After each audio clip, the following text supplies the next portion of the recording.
Hi, Flosstube. It's Arlene here. It's Monday, August 6th. How we get to August already? It's been about 3 weeks since I was last here. And in that time, I have gotten a ton of new subscribers. And if you're new to me, thank you for being here. It means a lot. I know and suspect a lot of the new folks found me through Fiber Talk. Um, I stood in for Christine on a midweek show a few weeks ago and had just a great conversation with Gary. If you have not listened to that podcast, please go and take a listen. Um, I love the opportunity to chat with anyone about needlework. And I love to listen to the Fiber Talk podcast, so please do listen to them. So I know that a number of the new folks who have found me were because of that. And it just ever so much reminds me to say hi in that way. So, welcome back to those of you who watch me regularly, and a special welcome to those of you who are relatively new. And for those who are new, I feel the need to kind of explain myself a little bit. That a lot of people say that I'm not a typical floss tuber. I have lots of stitching to share, and actually, what the main event of today's Flosstube involves showing you stitching that is actually 3 different types of stitching, because I don't just do cross stitch. I do lots of different types, and that's what I think lots of folks enjoy in my work, in seeing what I share and what I talk about. So I hope you'll enjoy what I do, and I'm hoping we'll see how long this takes, but you'll probably know because I'll put it in the title. We'll see if I would love to do a lace segment at the end. I also do bobbin lace. If you are new, 2 videos ago I did an entire video of me just working on my bobbin lace, and we'll see what happens at the end part of this video. So just to take the moment, because it is really important, to go back from my last video when I shared at the beginning of July when my mom passed away, and sharing that news on Flosstube was the outpouring of love that I got from so many of you, in the comments, in the emails that were sent, in the cards that were sent. If I were to tabulate it in some way, the community of Flosstube, the outpouring of love has been way overwhelming, in almost, in a lot of ways, more so than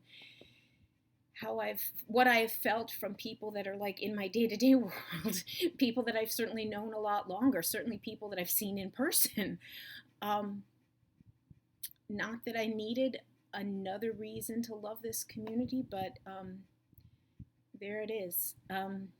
So thank you. This summer has been rough for me on a number of levels, and that has been one of them, and the family pieces related to that. I'm not. We're going to move on from there, but I need to say thank you for that piece, because that support and just knowing that there's a lot of people out there that care about one another means a lot. So thank you. I'm going to start by just sort of saying, what have I been stitching on? And I'm going to take you back to, it was in the thumbnail, from my last video, and to show you an update of this project, which also shows you what I've done, which is, I purchased long,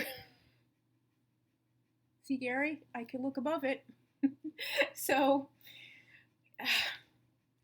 I felt the need to purchase the long stretcher bar, the scroll frame. Now, I will say, this is not the kind of scroll frame that I really like.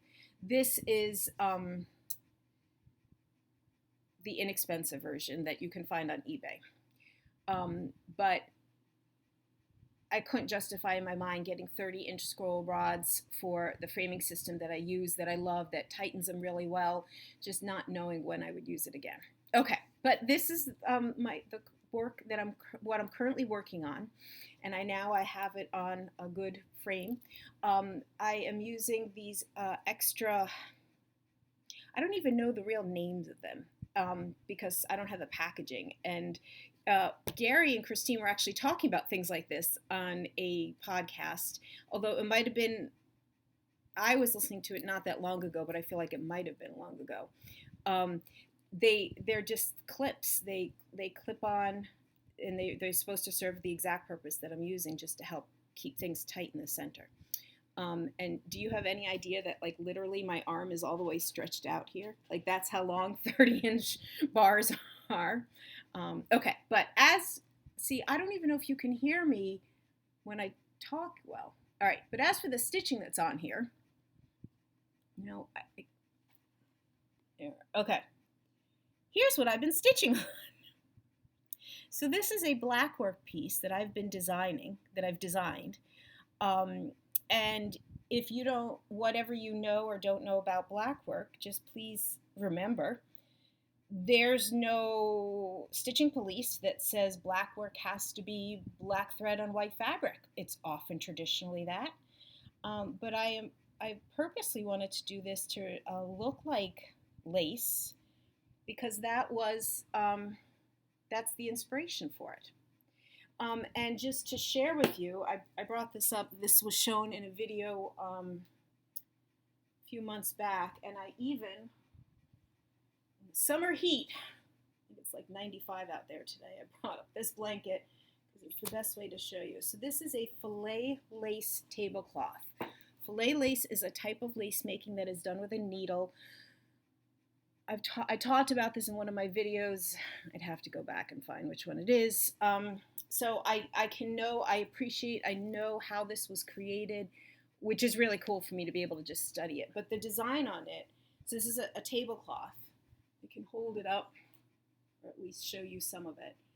I love the design. You could see the center, I've got it crooked there, but if you see those 9 circles in the center there, and you know what goes around them there, and then you look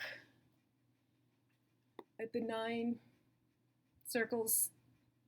I'm sorry, I can't help doing that because I'm trying to make sure I'm still on the camera screen. Yeah, so I'm reproducing this with needle and thread in a different form, and it's something that just appeals to me, to take an object of beauty and show it off in a different way. Now this is large. It's going to be, and this is on 40 count linen. This is a Zweigart that Needleworkers Delight is dyed in. It's called deep denim. So it's 40 count, doing it over 2 threads, and it's going to be 18 inches in diameter. It's circular, so it'll be 18 inches in diameter. But I so love the way it's looking that it's absolutely the project that I am going to be working on. Now, why was I wanting to make sure I jump right into showing you this? Because in addition, or as I am showing you what I've been stitching on, because this has not been the only thing I've been stitching on, what I'm actually also doing in this video is showing you that I have new patterns today. It has been a number of months. So again, for those of you that are new and maybe have not realized this, I about over a year ago started putting out patterns and selling them in my Etsy store called Works by ABC. My initials are ABC. That's where the name comes from. Everything is going to be linked below, so you could go directly to anything you're interested in. I, in a lot of ways, have been designing for many years. A lot of the things that I do, whether it be cross-stitching or canvas work or everything that I've done for years, I sometimes would do a commercial pattern and then kind of alternate almost. Commercial pattern, something I designed. Commercial pattern, something I designed. And a little over a year ago, and it was thanks to discovering Flosstube, I decided to give this a try. And I've so appreciated the support and the interest and the feedback. And so every few months or timing hasn't been what I wanted it to be, I put out a new set of designs.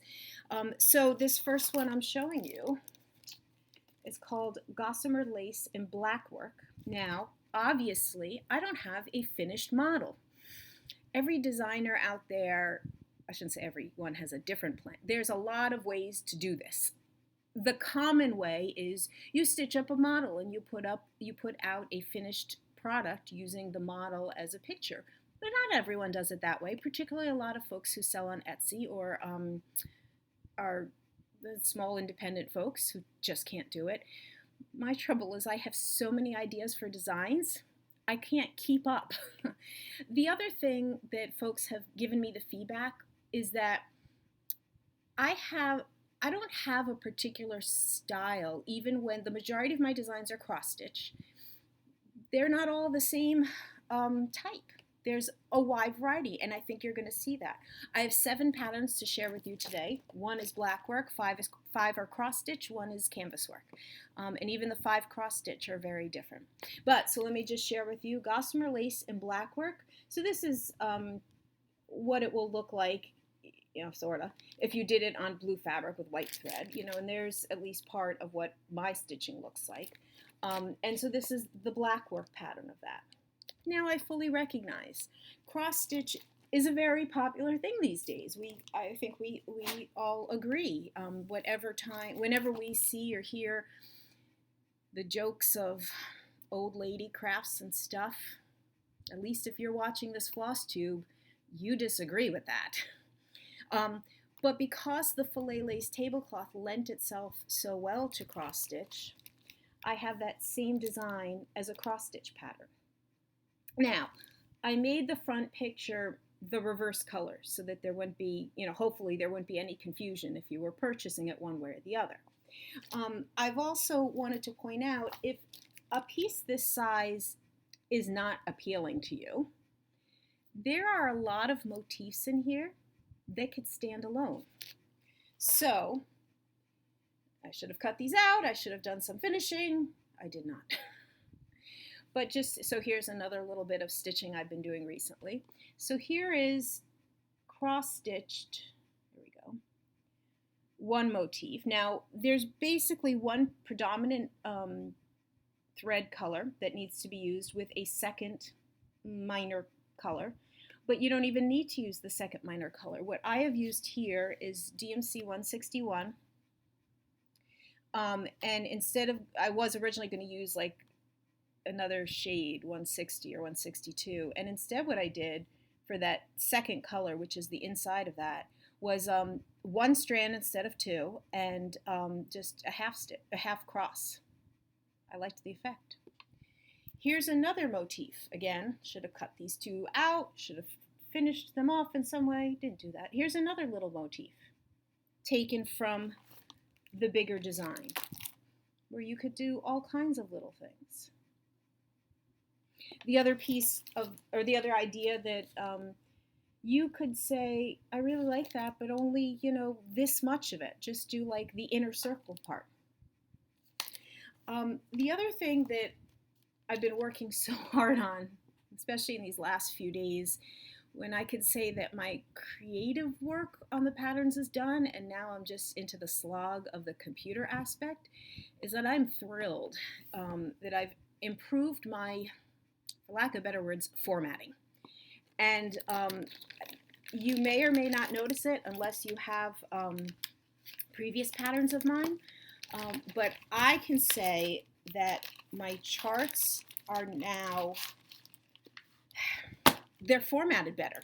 They are printing clearer. They are, I mean, it's all a matter of JPEGs and exporting and importing and converting between programs and the learning curve of figuring out the best way to do it. And I'm just figuring it out on my own. And I just was so pleased when I finally got something that made me happy.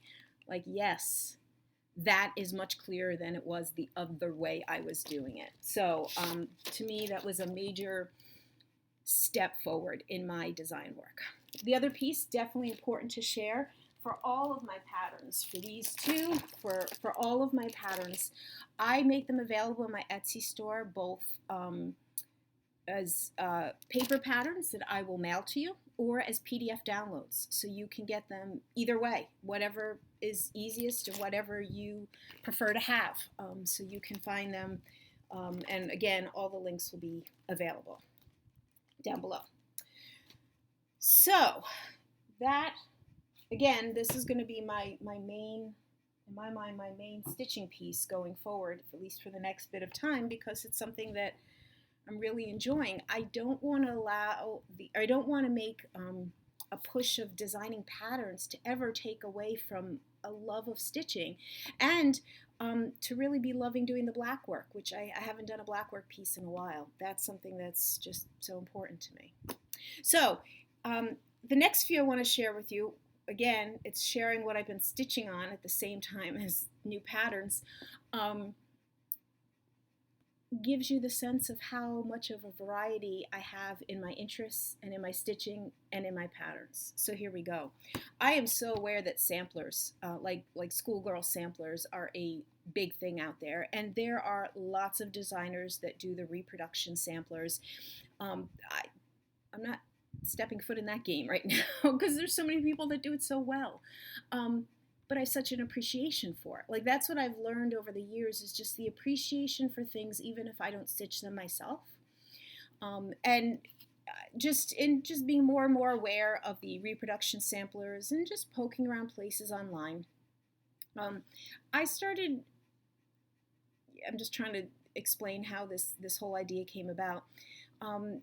It partially came out, I've mentioned before in my videos about a place called Winterthur in Delaware, which is fantastic if you're visiting, if you're near the area, an amazing place to spend a day. It's a museum, it's beautiful grounds, it's fantastic. They have a library that you can use, which I actually am planning to go down and take advantage of pretty soon.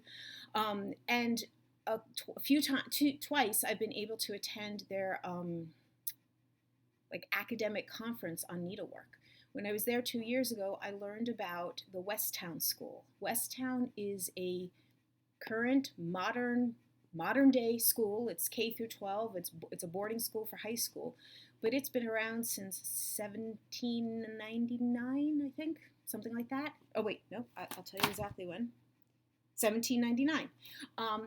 A Quaker school that was founded, and it is believed to be the oldest continually operated co-educational boarding school in the country. And part of its history involves schoolgirl samplers. If you poke around online, or you might even be aware of, there are some reproduction sampler company people that have done some reproduction samplers that are from the Westtown School. There are some that you can find in places in the public domain online. In particular, if you go to the Metropolitan Museum of Art's website and the Philadelphia Museum of Art's website, you'll find a couple of them there. Westtown, which is nowadays, modern times, is spelled as one word, was not always spelled that way, so you have to do some variations of spelling. Anyway, I learned about it. I learned about the wealth and the breadth and wealth, a whole lot of samplers and a whole lot of types of samplers that came from there. And one of them are what's referred to as the marking samplers, or the alphabet samplers. It's not just limited to Westtown, and it comes from the spirit of Quaker schools. At Quaker schools, probably elsewhere, girls were making a lot of samplers that involved multiple alphabets, and that was to practice for when they needed to, put initials on linens and things. And so I got intrigued by this idea. We all love fonts, and when we're doing computer work and making things look right. I'm going to show you the back of this pattern. This is a pattern, this is a picture, it's in the public domain, that's why I can use it on this pattern, from the Metropolitan Museum of Art. This is one Westtown School, and you could see the different spelling of it back then. This is one from the Philadelphia Museum of Art, again, in the pictures in the public domain, so I can use it, lots of different fonts there. I started going through and kind of thinking, what's another way that these schoolgirl samplers could be used or envisioned? This is what I came up with. So, focused on 7 alphabets, mostly from one sampler, but had to do a little borrowing from a couple of others, especially when you get to some letters that they end up looking an awful lot alike, even if they're supposed to be 7 different alphabets. And took those letters and arranged them together. Instead of, one alphabet, then the next whole alphabet, then the next whole alphabet, then the next whole alphabet, but instead to put them all together. The border that I used around each of these blocks is a very common border that you could see at the top here of the Philadelphia Museum one, and it's also found in plenty of others. The little motif that I used in between the blocks is something that is found on many of those samplers. And these birds, not so much on the, the little motif right at the top. It's the top half right there. And these birds, not so much on the marking samplers, but on the Quaker samplers that have more of those like Quaker motifs. When a lot of people think of cross-stitch Quaker cross stitches. Okay, those birds show up in a number of them. So I also had another alternate reason for designing this. I have recently seen a number of people on Flosstube talking about the styrofoam cubes from the Dollar Tree. So dollar store, particularly the Dollar Tree, it may be at other chains of dollar stores as well, sell styrofoam cubes like made for like floral, putting flowers in something, like fake flowers, that you buy for $1. You go to Michael's or Joann's or any of those places, and the same thing costs $3 or $4. And another thing about the ones at the Dollar Tree is it's a 4" by 4" by about 3". It's not a cube. And that actually works really nicely if you're going to use that for a cross-stitch finish. So I had this idea because a lot of people have been using those for cross-stitch finishes for smalls. So another thing that was in my mind in designing this is that I've made these blocks the perfect size if you wanted to use a styrofoam block, a 4" by 4" styrofoam block as a finish. So this is on 32 count fabric. It would also obviously work on 36. You're kind of pushing the limits on 28, although you might fit it in. But on 32 count fabric, or over 2, or obviously 16 count like Ada, one of these blocks, one of these squares, fits perfectly on a 4" by 4" cube. And again, these are the cubes. The math side of me doesn't want to call it a cube because it's not 4 by 4 by 4.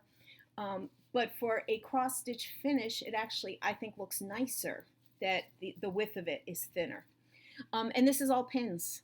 It's fabric, the stitch fabric pinned in. It's a scrap of coordinating fabric pinned in. It's some ribbon pinned in. I could have done a nicer job with the little ribbon on top, but,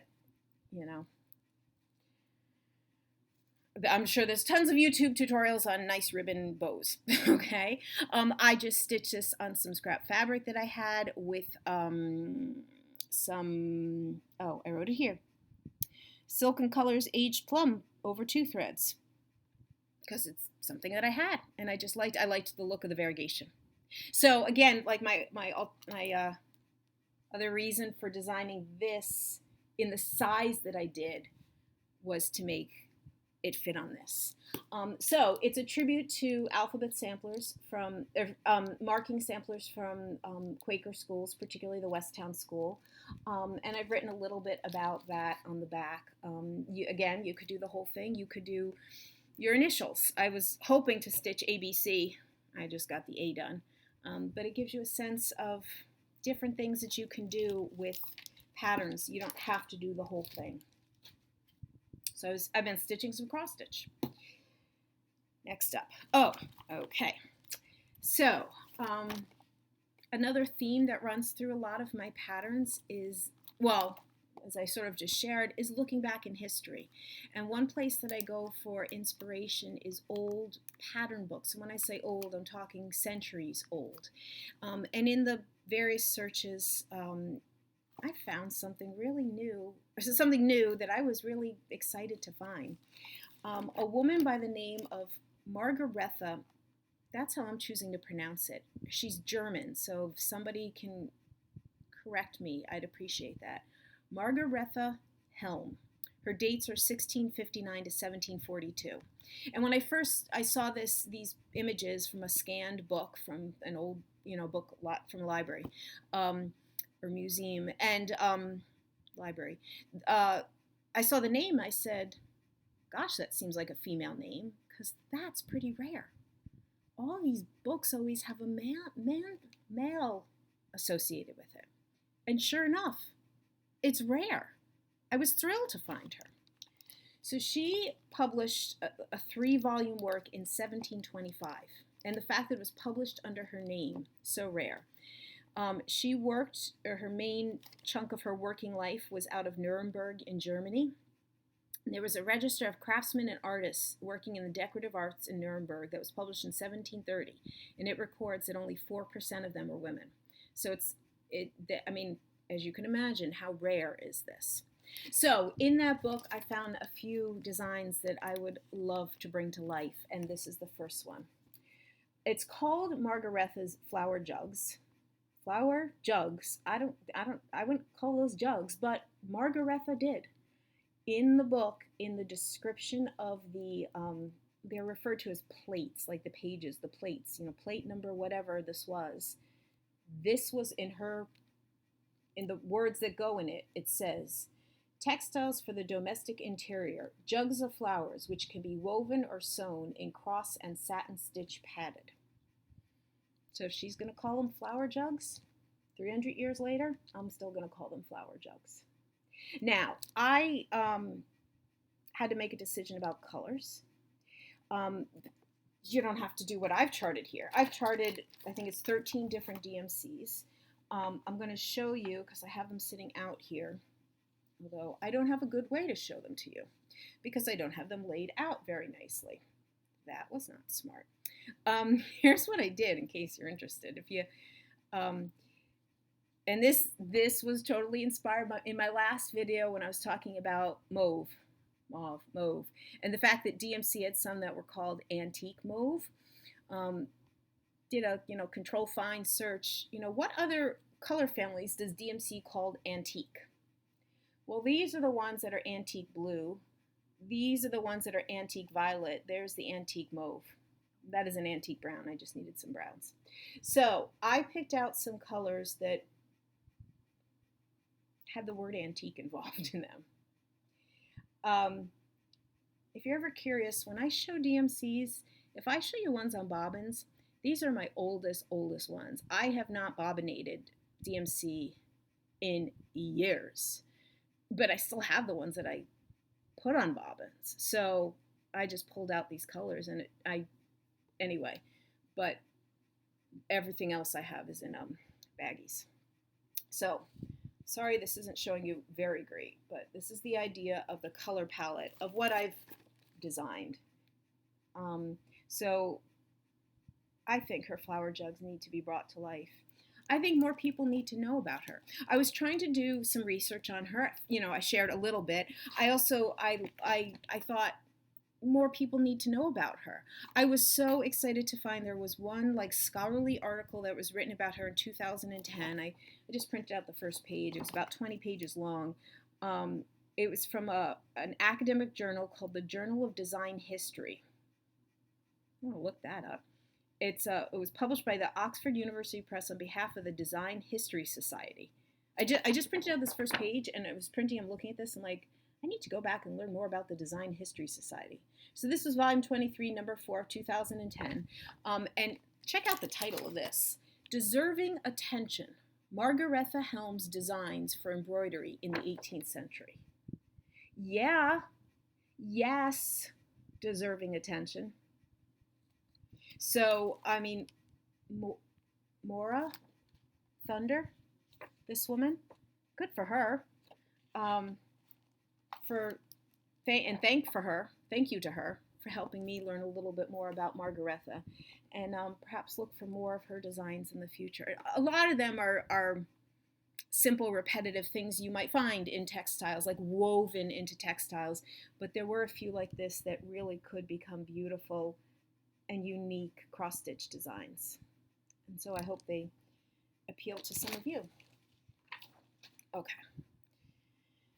Next, these were two little designs that started as one thing, kind of evolved into something else. Geometry and symmetry absolutely appeal to me, and that does, in addition to history, geometry and symmetry is also going to be a running theme you will see in a lot of my designs, in the tablecloth one certainly. A huge thank you to a group of friends who have been helping me with brainstorming names, because I couldn't just call this purple circle and green circle. Rondelles, as I was looking up synonyms for circles. Rondelle duet. These could be stitched together. These could be stitched separately. They could be done in red and green and become Christmas ornaments. They could be done in spring colors and look like flowers. They could be done in black and orange and look like Halloween ornaments. They're the kind of design that, depending on what you do with them, can become tons of things. They are, one is 91, circular diameter is 91, the other is 89, so they're almost identical in size. And again, whether they could make good like Christmas tree ornaments would depend on what size fabric you use. This is the pattern, as I showed in my last one. I haven't done anything further with it, that I started using the colorist thread. This is I have a couple of things coming up in the next few weeks where I need a small like travel project, and this is going to be the good small travel project, because let's face it, this is not a travel project. But this, I would like to kind of power through to continue with the experiment. Each of these uses only 3 colors, and whether you use a variegated thread or 3 solids, I think they make small, beautiful stitches. And if you can experiment with what you like, you might be amazed with what you could come up with. So 2 patterns for 1. That's what you get with that. Okay. This next cross stitch, it just started out as something, as a lot of the other things I just wanted to try for myself. Let me show you the end result. It is a done thing. 3-dimensional. Again, styrofoam was involved. There is a 5-inch styrofoam ball in the center. The cross stitch is a design that has been stitched 4 times, so it's the identical one. That's just plain fabric. The finishing of this, as with the styrofoam cube, is nothing more than pins and ribbon. There's no glue involved. The idea has been lurking in my head. The thought that I've been seeing so many floss tubers doing such different things with finishing. And what different things could I do? Now, I've had this book for a while. If you're anywhere in the quilting world, you might be familiar with Ginny Beyer. I've just dabbled a little bit in the quilting world. She has some amazing designs, amazing like mathematical stuff. Now this is these balls are made to like be stuffed inside. I actually made a couple of these a number of years ago, and at some point I thought, this would be, what would happen if you stitched on this? And the truth is I couldn't really picture doing something like that, but it's one of those little ideas that sticks in the back of your mind. And then just this year, at a book sale, I picked up this book, which is sort of a new take on Tamari, because these have a styrofoam ball at their base, and it really is fabric that is pinned on. Now there's some unique things going on. They're like, you dig like a little channel, and that's how you're getting like this little puffiness to it. But between these 2 books, it's churned in the back of my mind about doing small stitch things and then using a styrofoam ball to create something unique with it. Now, these designs could get quite complex, and stitching and cutting it out and what happens and the fraying and all of that, okay, maybe quite a little bit down the line. Let's start with the simplest version of it. So I've created a pattern. It's called Ornamental Bauble. And what you get in here is not just, there's the pattern for the stitching. When I was doing the finishing of it, I took pretty detailed pictures to help you understand what to do, template for what to cut out. It really became, I mean, I wasn't sure this was going to turn into anything, and I kind of liked the way it turned out. I stitched this on 28 count fabric over 2. I used Petite Treasure braid just because I was going for something with a look like this, something shiny. But you don't need to go in this direction. You could use, cotton thread and use, regular non-shiny ribbon. But again, I like to do things different. Try out something different. So ornamental bauble. All you need is little pieces of fabric for stitching, little pieces of fabric for the coordinating fabric, and some ribbon, styrofoam ball, pins. A little large for Christmas tree ornaments, but not impossible. We'll see. I just think it's kind of a neat idea. I'm curious to see if other people think that as well. Okay. Okay, and now I am down to the canvas work, my new canvas work design. If you follow me on Instagram, you've seen pictures of this, and I don't think I even had it started, I don't think, when I was filming my last Flosstube. So this has come together. This is the 5th, and I have just now realized I haven't even taken it off the stretcher bars. I literally just finished it. This is the 5th of a series that I have designed to specifically be beginner projects for people who have stitched before, but maybe have not done canvas work and are interested to try some of the types of stitches that you might refer to as specialty stitches. There's nothing that says you have to do it on canvas. I think the canvas provides a little bit more support than like a Aida cloth would, but you just get a slightly different effect. So when I started doing these, I wanted to, again, offering the idea of this is something to try if you haven't done so already. I sell the patterns for this 3 different ways.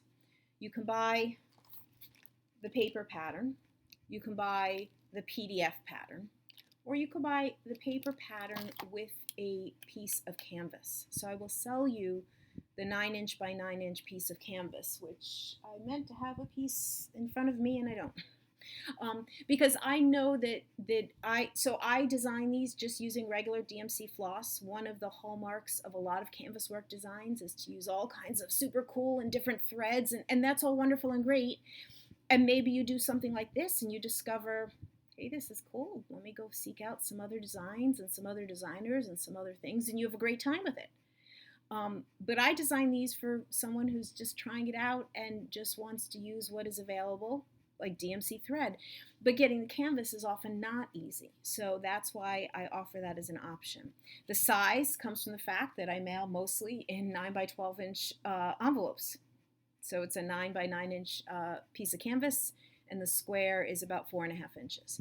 Now, for again, those who are new or need a new seeing of them, and I want to share something that's related. This was my first canvas work design, and yes, I need to finish this off. I have this canvas. I need to get some paint it, do the finishing of it. So this was the first one. Here is number 2. This one is number 3. Here's number 4. And then number 5 needs its finishing. Now, one of the reasons I wanted to kind of show those again is I have the great example of don't limit yourself to the colors I chose. Thank you so much to Carrie. Hi, Carrie, if you're watching now. She sent me an email not that long ago saying, thank you so much for your designs. I thought you'd like to see pictures of what I've done with them. So her colors, the thread she used, the color she used, so different, such a different effect, and I love it. And I love this. She chose to not do the filling in around there. Love it. Do what works for you. Look how different that is from my blue one, and what a cool effect it has. So for anything I design or anyone else designs, use color as a suggestion. Use what works for you. So Carrie, yours are just amazing. And I hope that by sharing what she used color complements thread, she said. I hope that by seeing what another person has done, that that other people can take away something from that. So there we go, folks. 7 new designs, 5 of them cross stitch, 1 canvas work, 1 black work. Down below, I'm going to put all the listing, direct links to all the Etsy listings. Again, it shows you I've been cross-stitching. I've been canvas working. I mean, some people would say needle pointing. I don't tend to use that term, but yeah, I guess I have. And black working in the last few weeks, as well as doing a lot of work to get these patterns ready to share with all of you. So, at 41 minutes now. So here's what I'm going to do. So I have so enjoyed the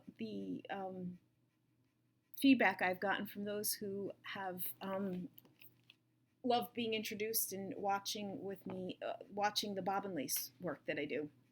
So I'm going to switch things around and do a little bit more bobbin lace right now. So, well, I'm going to give me a moment and I'll be right back with you. So I got everything set up for the bobbin lace, and I realized I forgot to do one thing, which was to pick winners for free patterns. So here's the bowl, here's the names. I'm doing this the old-fashioned way because I've been on my computer so much the last few days. The last thing I want to do is more cutting and pasting of names and random number generators. So here we go. The first person is, oh, did I copy that name wrong? Is it Melanie or Malene? Malene Mo?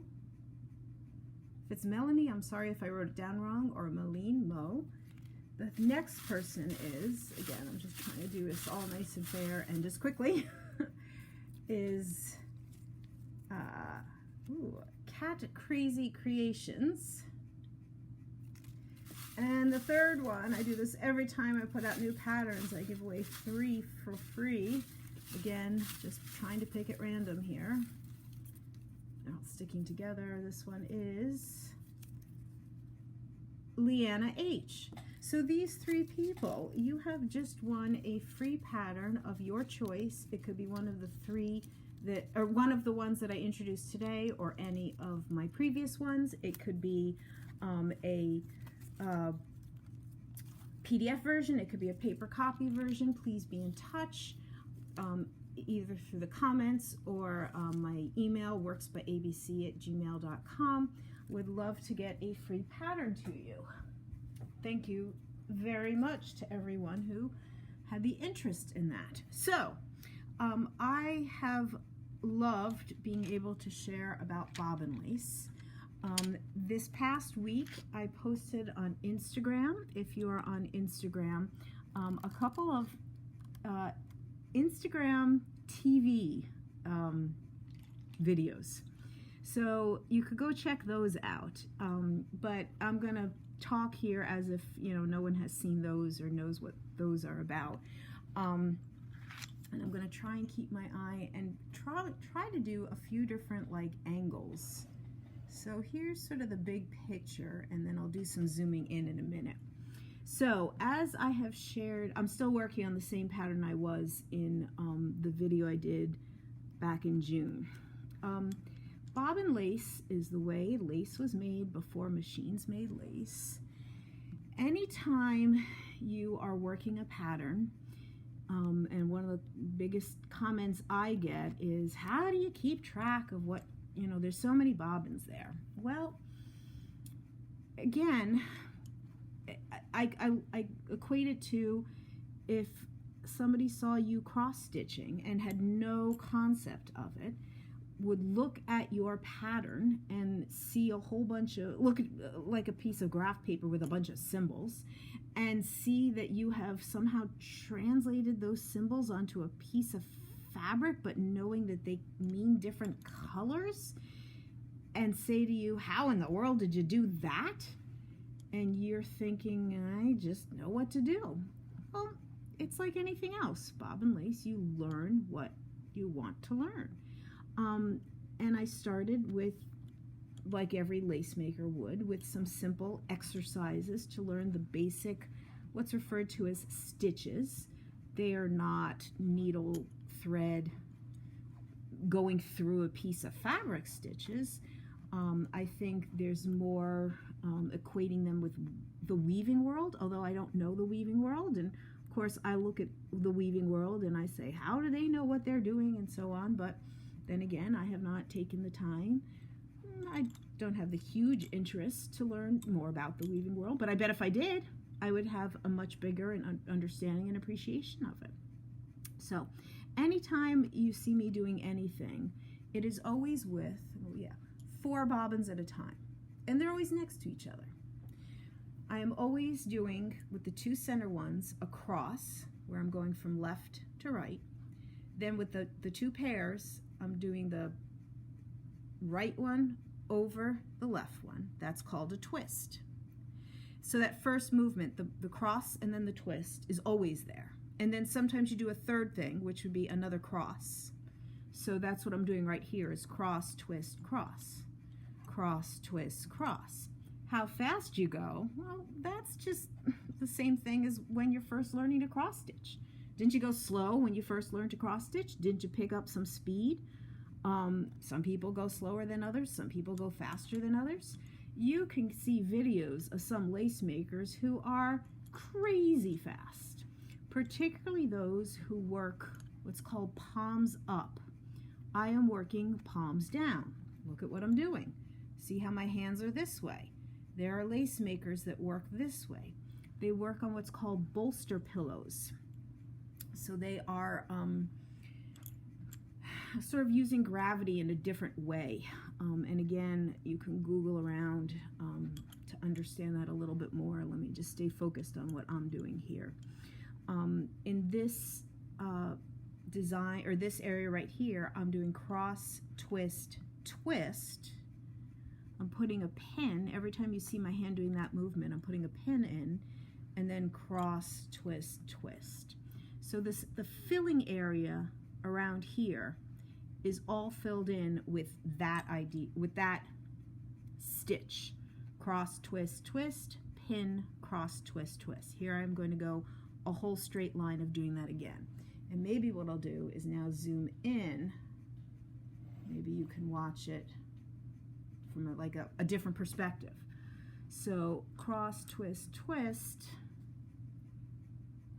pin, cross, twist, twist. I get some folks asking me, I mean, I don't know how serious or casual this is, oh, could you do some video lessons on how to do bobbin lace, or some tutorials? Well, here's my take on it. Unlike cross stitch, where it's fairly easy to set someone up with a little practice, hey, give this a try. Little scrap of fabric, a needle, some thread of any kind. It's a little more challenging to set someone up with bobbin lace, even the most basic kind, to give it a try. Now, there are all kinds of ways that people have developed, especially for like children's classes, to help you sense if you want to get an interest, if you have a real interest, to make basic bobbins out of like old-fashioned clothespins.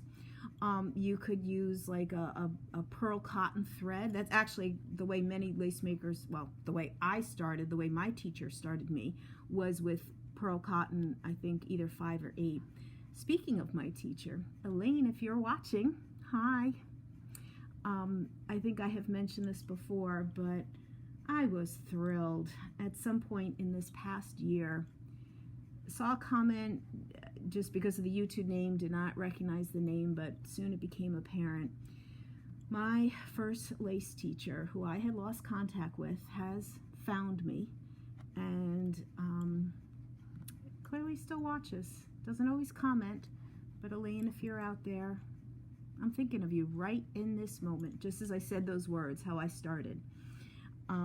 So one of the other things that I get asked, in addition to, will you do some tutorials? And the answer is, I would have to know that a lot of people are really interested and would really be benefiting from it before it's just trying to brainstorm how to do that so that people would find it helpful it's a lot to think about. I keep checking to make sure this is still recording. All right, I'm gonna go back out. I keep trying to think what points of view would you be interested in here. I was going to, what was I going to, trying to picture doing like the way some folks have learned how to knit. Again, it doesn't take much to pick up a cheap set of knitting needles and some cheap yarn just to see if it might be something you're interested in. And then if it is, you could grow in what materials you have and so on. But to try and picture what I could do to help somebody online, I don't know. It's something to contemplate, but I don't know, not making any huge promises there. I'm happy to share. Love it that there's so much interest. Would love anyone who is interested to, if I can, connect you with any local lace makers that you might be able to encounter. So just to tell you a little bit of the story of how I started doing lace. At the time, it's always a hard question actually when people have asked me, how long have you been doing bobbin lace? Just because of how things worked out. Many years ago, before I lived in New Jersey, I was living in Northern Virginia, right outside of Washington, D.C. And I was at a like a fair or a festival kind of thing, and I saw someone, and it was Aline, demonstrating bobbin lace. And I had never seen anything like that before. And I mean, it's a common thing, lace makers do demonstrations. It's a way to kind of keep an art alive, to share it with others. And from those demonstrations, there is always the hope that you get interest. Well, I'm a prime example of that interest happening. I sat there next to Elaine and watched her and was fascinated by her. And her saying, well, if you're really interested, I give lessons. I just had a beginner start, whatever it was, a couple weeks previous, if you want to join in. And, it was a little bit of a lesson of needing to be brave. It wasn't something that I, had someone to go with, to do. But a few days later, she gave me a card or her phone number or something. A few days later, I called the phone number and I said, yeah, I actually want to do this. And so I started it was about 6 months I was living there, and then I was moving to New Jersey. And basically, I didn't really continue when I first moved to New Jersey. Elaine had given me some names of people. I never really made a good connection, and that was that. I then picked it up again about 5 or 6 years later, and that had to do with I was looking for a summertime adventure, and I discovered a place in Vermont, a craft school called Fletcher Farm School, that had classes, and I'd been Googling things for needlework, and let's see if I go out, for needlework, and some things had come up that just didn't work in my schedule, but the teacher who taught needlework, it was a hard hanger class, I think, was also doing bobbin lace, and that week of the class did work in my schedule, and I thought, wonder if I could get back into that. And another case of sometimes you just have to be brave, I did. And so I went up to Fletcher Farm for a couple of summers, and I wasn't doing too much on my own. Like I did the project that and I realized I've got lace hanging on my walls, and I don't think I've ever shown that in Flosstube videos, and I got to remember to do that at some point. So the projects I had done during the summer, I'd like finished them, but then got really kind of stuck in starting things on my own. Then there were a couple summers that I couldn't go, but then it was about, I think it was 2007. There was a good run of 4 or 5 years in a row that I was at Fletcher Farm, and I was also getting much more intense on acquiring books, purchasing books, borrowing books from the library of IOLI, which is the organization for, $5 of mailing purposes. You can borrow books, and it's a great resource, and became a lot more self-taught. So I'm not going to say all of my technique is perfect, but a lot of what I've done has become on my own self-initiative, I guess you could say, not all based by class and with a teacher. So I have been pretty steady since that point. So it's always hard to answer, how long have you been doing lace? Well, and so I usually kind of average it and round. I say, about 15 years. And now I guess I should be saying closer to 20, but not really. Whatever. A long time. And it's just something I love. It is something different, and I enjoy being able to introduce it, as has happened in this last year when I've shared this bit like I'm doing now on Flosstube, and there has been interest in it. And hey, if there's even one person that I've introduced it to who has pursued it, that's a great thing. So, this is just a little piece that I don't know if I'll do the whole thing, but at least a few more repeats. Want to get it done, want to get moved on to something else. I think I'm going to cut this here. So I know when you watch a video, it comes across seamless to you. But this has not been so seamless. I filmed this after the bobbin lace, little 2-minute thank you, goodbye kind of thing.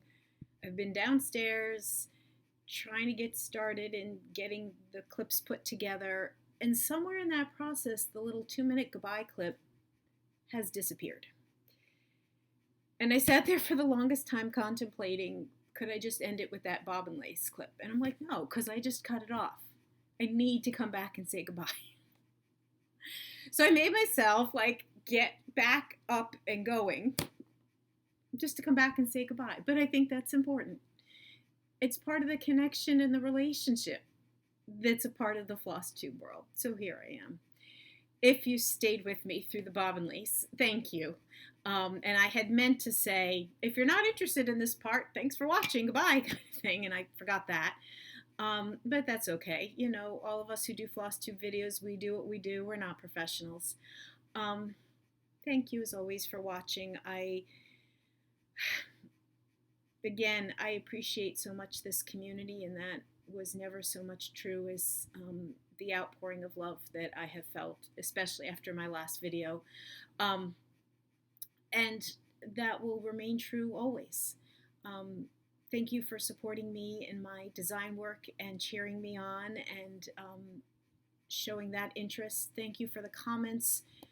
I so love all the feedback, and I love that so many of you seem to love what I share. So come back again. Till next time.